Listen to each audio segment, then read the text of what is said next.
Bismillahirrahmanirrahiim waxaana wanaagsan dhageystayaal saaxiibayaal meel kastoo aad joogtaan ku soo dhawaada barnaamijka falanqaynta caalamka oo xilidan oo kale aad ka daawataan warbaahinta Naafici Show waa 25ka bisha shanaad May 2026 qodobada qaybtan aad ku maqli doontaan waxaa kamid ah madaxweynaha Mareykanka Donald Trump oo ka codsaday dalalka bariga dhexe inay heshiiska ku soo jiidaan dhinaca Israel kaas oo ay gaareen Mareykanka iyo Iran dhinaca kale madaxweynaha Shiinaha Xi Jinping oo aad ugu carooday waxyaabaha ka imaanaya dalka Japan kaas oo military ahaan uu korayo dhinaca kale iyadoo lagu eedeeyay Mareykanka in uu garab weyn ka siinayo Shiinaha ayaa ugu digay Mareykanka inuu garab ku siiyo awoodda military ee dhinaca Japan taas oo sii kordhaysa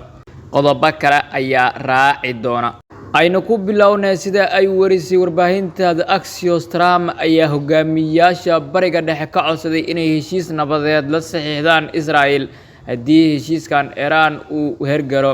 warar ayaa tilmaamaya in Trump arrintaas kala hadlay Sacuudiga, Imaaraadka Carabta, Qatar, Pakistan, Turkiga, Masar, Jordan iyo Bahrain sida ay sheegayaan ilo Mareykan ah. Markii Trump uu soo hadal qaaday arrintan heshiiska Israel dhammaantood way aamuseen markaa oo Trump si kaftan ah u yiri weli ma ku jirtaan khadka.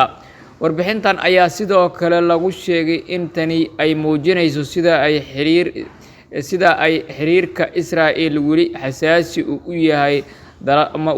dalal badan oo gobolka gaar ahaan iyagoo dagaalka Gaza iyo xiisadda gobolka weli ay socoto. Dhinaca kale madaxweynaha Shiinaha Xi Jinping ayaa lagu waramayaa in uu ka digay ballaarinta awoodda military ee Japan inta uu socday wadahadaladii Beijing uu kula yeeshay madaxweynaha Mareykanka Donald Trump markaa uu si cad ugu sheegay Shiinaha inuusan aqbalaynin Japan inay dib u soo celiso awooddeeda military balse Trump ayaa yiri Japan waxa ay u baahan tahay difaac xooggan sabab la xiriirta khataraha kaga imaanaya waqooyiga Korea. Baro luqadda Ingiriiska maanta adigoo kalsooni sare isku qabo. Hadda waxaa la joogaa xilli Ingiriisku uu noqday luqadda ugu muhiimsan ee lagu shaqaysto waxna lagu barto laguna safro adduunka oo dhan. Haddii aad ku riyoonayso mustaqbal ifiya oo furan, barashada luqadda Ingiriiska waa furaha kuu horseedaya guul iyo fursado aan xadidnayn. Macadka barashada luqadaha ee Blue Screen Online wuxuu ku hayaa koorsooyin luqadda Ingiriiska oo ka kooban sida bilow,